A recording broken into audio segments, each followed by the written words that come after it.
오늘 은혜 받으실 성경 말씀 봉독해 드리겠습니다. 누가복음 19장 12절에서 17절에 있는 말씀입니다. 제가 가지고 있는 성경 129페이지입니다. 신약성경. 누가복음 19장 12절에서 17절에 있는 말씀 제가 먼저 봉독해 드리겠습니다. 이르시되 어떤 귀인이 왕위를 받아가지고 오려고 먼 나라로 갈 때 그 종 열을 불러 은하 10문안을 주며 이르되 내가 돌아올 때까지 장사하라 하니라.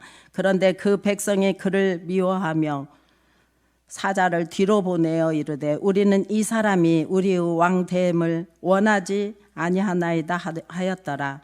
귀인이 왕위를 받아가지고 돌아와서 은하를 준 종들이 각각 어떻게 장사하였는지를 알고자 하여 그들을 부르니 그 첫째가 나와 이르되 주인이여 당신의 한 문화로 10문화를 남겼나이다. 주인이 이르되 잘하였다 착한 종이여 내가 지극히 작은 것에 충성하였으니 10고을 권세를 차지하라 하고. 아멘. 오늘 한 문화의 헌신이라는 제목으로 말씀을 나누기 전에 함께 기도하겠습니다. 사랑이 많으신 하나님 아버지, 이 시간 말씀을 통해서 주님, 우리가 어떻게 살아야 할지, 헌신하고 봉사해야 할지를 가르쳐 주옵소서. 예수님의 이름으로 기도하옵나이다. 아멘.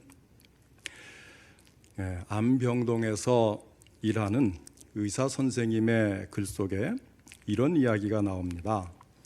안병동에서는 짧게는 2, 3개월, 길게는 1년이라는 시한부 선고를 받은 사람들이 주로 치료를 받습니다. 치료 중에 암 환자들은 무료함을 달래기 위해서 고스톱을 자주 친다고 해요. 그러다가 그 사람들이 돈을 조금 따면 무척 좋아한다는 겁니다. 너 얼마 땄냐? 2만 원 땄다. 너는 얼마 땄냐? 3만 원 땄다. 환자들이 서로 자랑하면서 좋아하는 모습을 보면 의사로서 서글픈 생각이 든답니다. 그 사람들의 삶이 2개월 내지는 3개월 후면 끝이 나는데 지금 돈 2, 3만 원 땄다고 자랑하며 미소가 가득한 것을 보면 왠지 모를 서글픔이 찾아온다는 것입니다. 여러분, 그 사람들과 오늘 이 자리에 있는 우리가 무엇이 다를까요? 차이가 있다면 그들은 이미 시간이 대강 정해져 있고 우리는 아직 정해져 있지 않다는 점만 다를 뿐입니다. 어쩌면 우리가 그들보다도 더 빨리 이 땅을 떠날지도 모르는 일이에요. 그리고 언젠가는 우리의 마지막도 그 암 환자들과 같을 거라는 사실을 알면서도 이 땅이 주는 잠깐 즐거움 앞에 온 인생이 걸려 있는 것처럼 거기에 몰두하고 즐기며 살아가는 것이 우리의 모습이 아니겠습니까? 우리는 눈을 똑바로 뜨고 우리의 운명을 직시해야 하는 것입니다. 오늘 본문은 어떤 귀인이 왕위를 받아가지고 오려고 먼 나라로 가면서 자기 종 10명에게 각기 한 문화씩을 나눠주고 내가 돌아오기까지 장사하라고 당부하면서 떠나는 모습으로 시작이 됩니다. 이와 비슷한 비유 중에 달란트 비유가 있지 않습니까?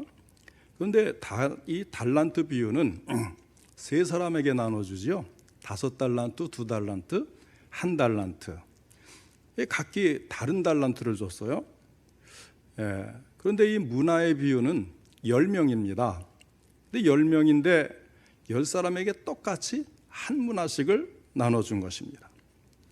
그래서 이 달란트 비유는 사람에게 재능을, 은사를 주시는데 각기 차이가 있는 거예요.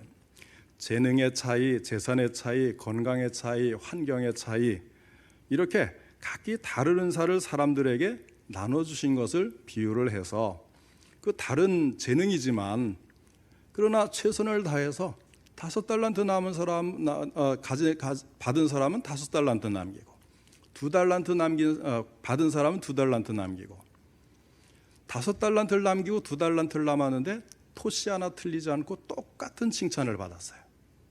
그러니까 많은 재능을 가지고 많은 일을 했거나 적은 재능을 가지고 적은 일을 했거나 주님 앞에서는 똑같다는 거예요. 그래서 5달란트 비유는 그렇게 이제 비유가 되는데, 그러면 똑같이 한 문화씩 나눠준 이 10명에게 한 문화씩 나눠준 문화의 비유는 무엇을 의미하겠습니까? 각기 똑같이 주었다는데 착안을 할 필요가 있겠지요. 여러분, 사람마다 다 똑같이 갖고 있는 것이 무엇이겠습니까? 목숨 2개 갖고 있는 사람 있나요? 우린 다 하나씩 받았어요. 한 문화씩 받았어요. 하루를 25시간 쓰는 사람 있나요? 다 똑같이 24시간을 받았습니다. 그러니까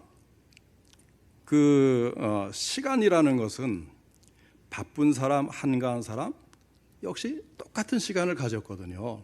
그러니까 이 문화의 비유는 시간과 관련된 것임을 우리가 알 수가 있지요. 자, 오늘 말씀이 우리에게 주는 교훈이 바로 여기에 있는 것입니다. 첫째로, 우리의 삶은 제한된 시간 안에 있음을 명심해야 한다는 것입니다. 문제는 우리가 시간을 보내는 방법에 있습니다. 열문화의 비유는 우리 각자에게 똑같은 시간이 주어져 있는데 그 시간을 최선의 방법으로 사용해야 한다는 것입니다. 우리가 똑같은 재능을 갖고 있지는 않아요. 그러나 똑같은 시간이 주어졌다는 것은 부인할 수가 없는 것입니다.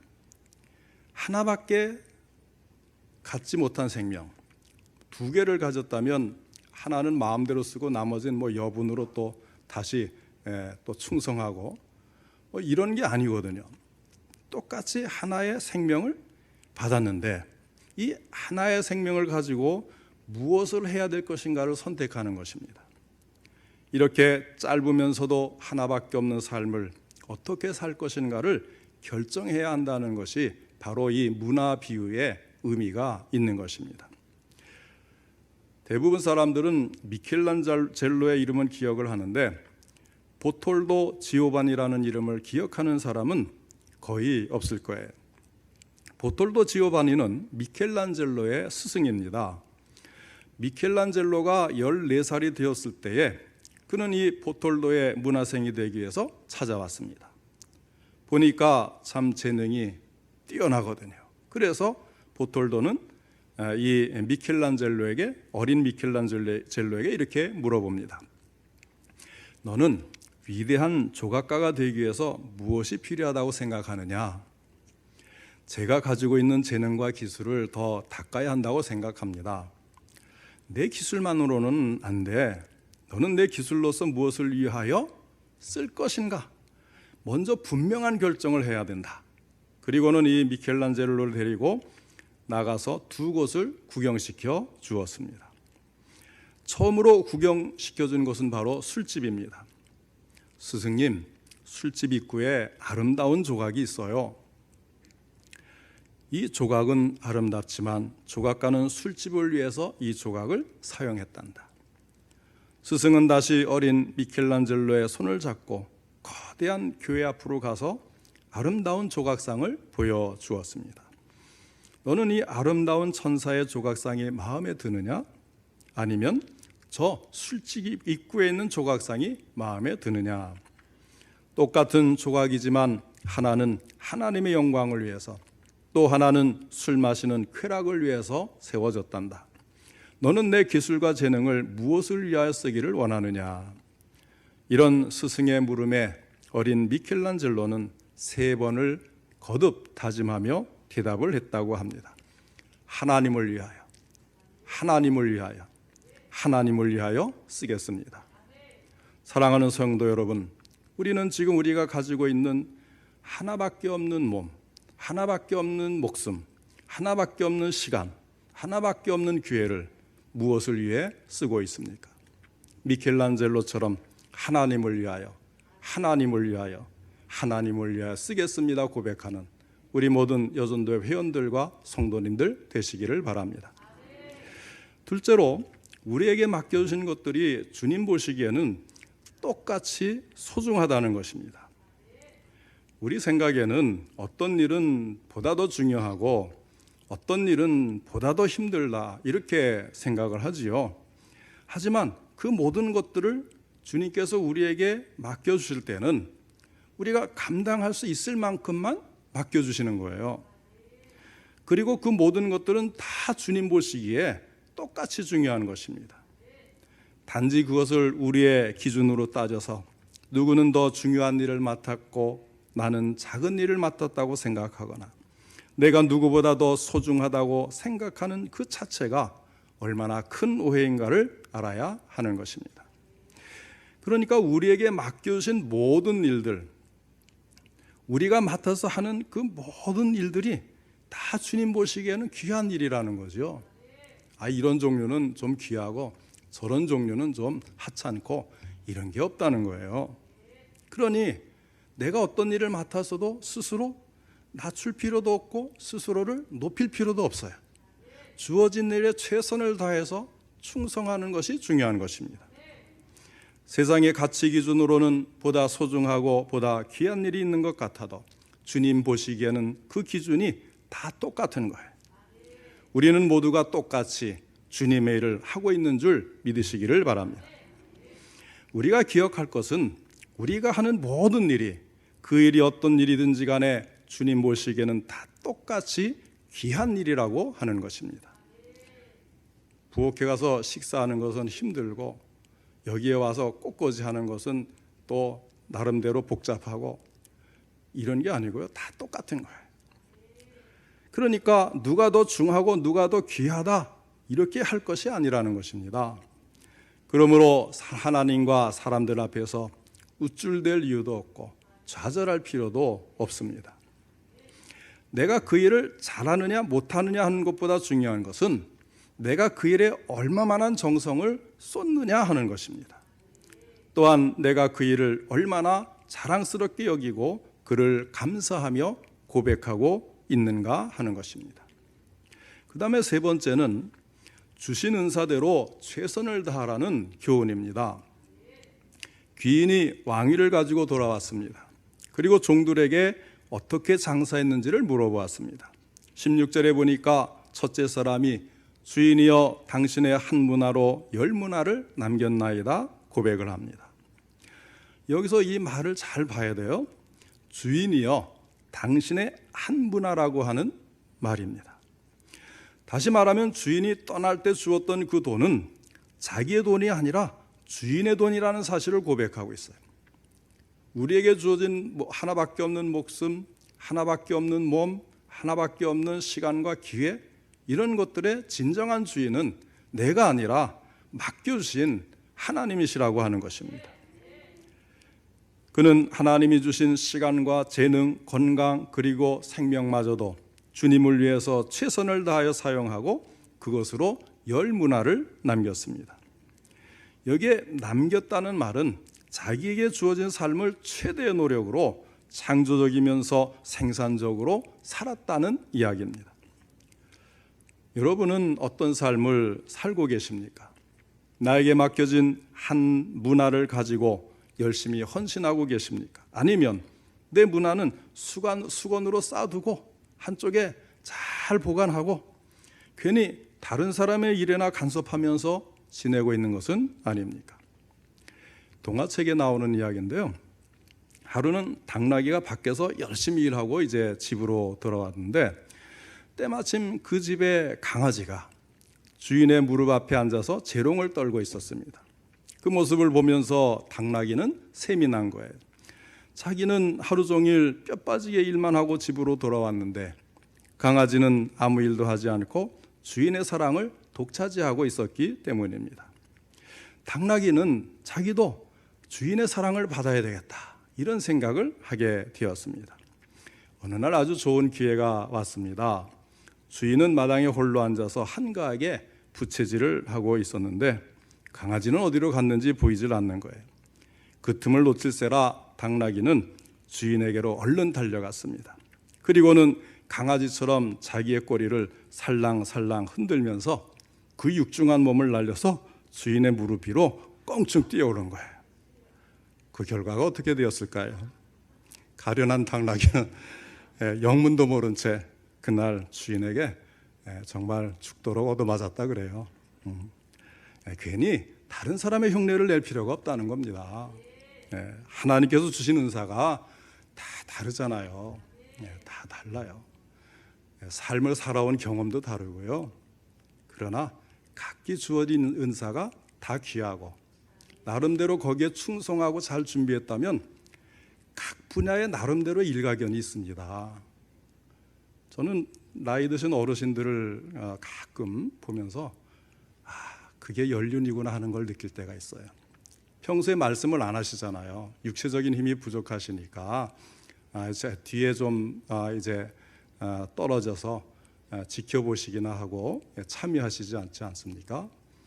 그러다가 어쩌다가 이제 대화가 이렇게 진행되고 나면 모르는 게 아니에요. 정말 평생 쌓아온 그 지혜가 그 속에서 번뜩이는 것을 보는 겁니다. 이 어르신도 일가견이 있으시구나. 깜짝 놀랄 때가 있어요. 말을 안 하실 뿐이고 또 참여 안 하고 참견 안 하실 뿐이지 그런 것들을 다 갖고 계시더라는 거죠. 각기 다른 삶을 살았던 그 분야에서 보는 눈이 있고 또 지혜가 있더라는 것입니다. 그렇기 때문에 우리가 참 다른 각자 맡은 일을 최선을 다해야 하는 것이지. 근데 어떤 교인들은 자기에게 주어진 일은 하나도 하지 않아요. 괜히 다른 사람의 일에 잘하니 못하니 이러면서 간섭하는 사람이 의외로 교회마다 다 있거든요.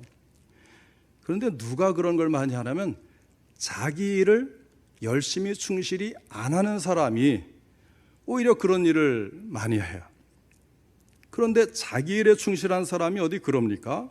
그럴 여가도 없지만 그런 사람은 충성하는 만큼 이해심도 넓어서 도와주면 도와주었지 간섭하고 비판하고 그러질 않는다는 겁니다.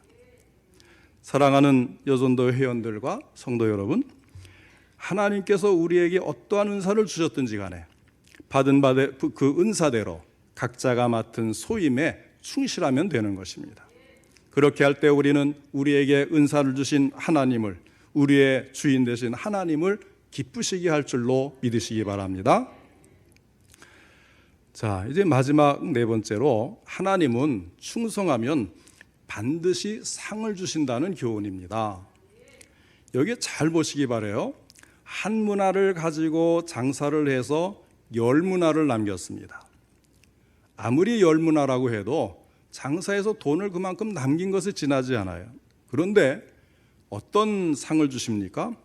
10고을 권세를 차지하라고 한 것입니다. 5문화를 남긴 사람에게는 5고을을 차지하라고 했습니다. 무슨 이야기입니까? 상이 있다는 거예요. 여기서 상과 관련된 몇 가지 의미를 찾을 수가 있습니다. 우선 하나님 나라에서 누리는 축복은 성도들이 기울인 모든 노력을 전부 다 합한 것보다 훨씬 월등하게 좋고 크다고 하는 사실이에요. 10문화와 10고를 한번 비교해 보세요. 이 종이 한 일은 주인의 지시를 받은 한 종으로서 장사를 하는 것이었는데 그의 충성에 따른 축복은 10고를 다스리는 당당한 권세가의 신분이 주어졌다는 사실입니다. 이와 마찬가지로 이 땅에서 온갖 수고와 충성을 다한 성도는 천국에서 예수 그리스도와 더불어 영원히 왕노릇하는 위대한 권세를 소유하게 될 줄로 믿으시기 바랍니다. 그 다음으로는 심은 대로 거둔다는 법칙입니다. 10문화를 남긴 자에게는 9고울이나 11고울도 아닌 꼭 10고울이 주어졌어요. 5문화를 남긴 사람은 5고울이 주어졌어요. 물론 우리가 하나님 나라에 들어가는 이 자체가 더할 나위 없이 큰 축복이죠. 지옥의 위험을 벗어나서 천국에서 우리가 영원히 그 천국의 복을 누리며 사는 것, 사실 그것만 해도 우리는 만족할 수 있겠는데, 그런데 하나님은 거기에다가 상을 또 약속을 해주셨어요. 천국 잔치에 참석하는 사람 중에는 오늘 본문에 나오는 종들처럼 칭찬과 상급을 받는 영예로운 자가 있게 된다는 것입니다. 그런데 반대로 불 가운데서 겨우 구원받은 것처럼 부끄러운 처지의 사람도 있을 거예요.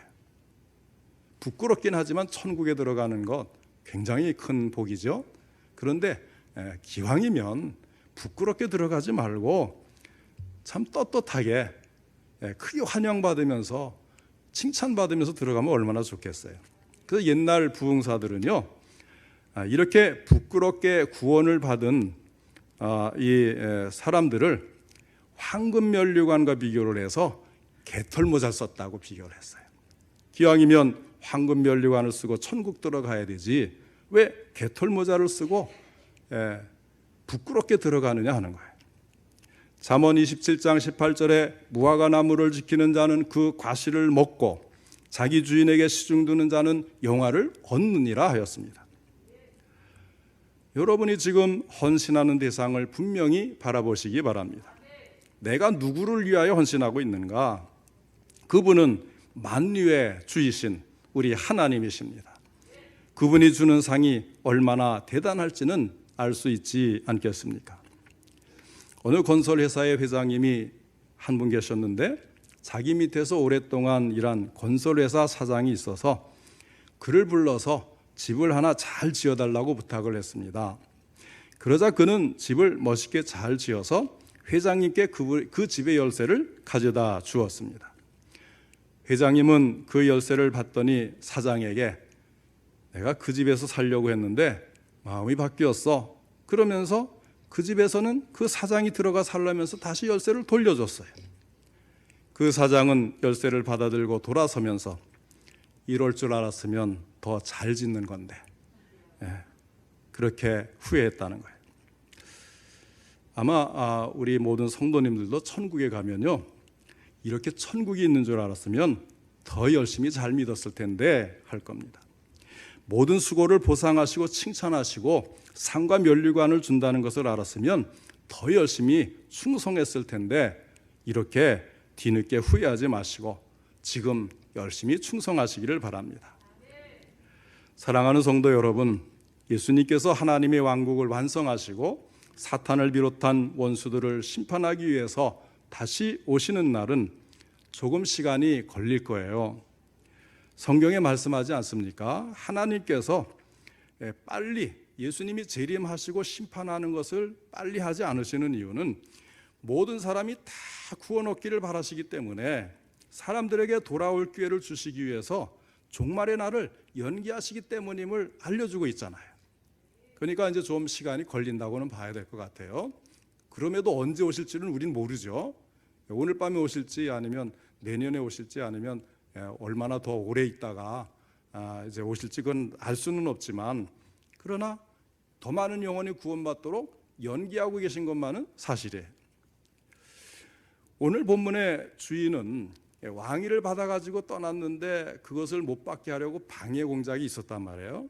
그럼에도 불구하고 왕위를 분명히 받아가지고 돌아왔다고 했어요. 부활하시고 승천하셨던 예수님께서는 반드시 천군 천사와 함께 재림하실 것입니다. 예수님께서는 다시 오셔서 우리들이 감당했던 사명에 대해서 결과보고를 받으실 것입니다.